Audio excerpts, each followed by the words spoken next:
Здравей, представи се и кажи ни с какво се занимаваш. Здравейте, казвам се Ния Найденова, занимавам се с маркетинг и реклама и също така съм собственик на GN Music Academy, където обучаваме деца. Кое в моя стил на работа те накара да ми се довериш? Доста мои познати имат многократно фотосесии при теб и тъй като аз доста дълго време съм искала да присъствам на такава фотосесия, но съм се притеснявала, реших да им се доверя и винаги ми е харесал резултата от техните снимки. Кое беше по-лесно, отколкото очакваше?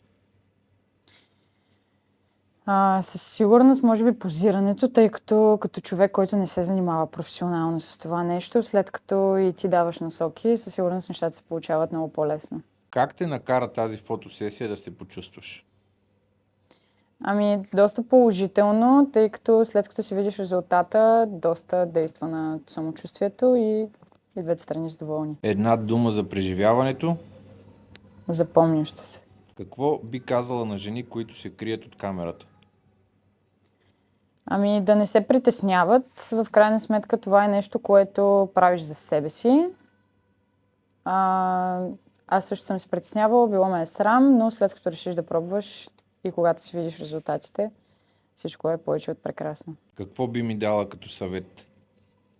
Да продължаваш в същия дух и че винаги, когато човек се старае и си обича работата, си личи. Благодаря ти. Моля.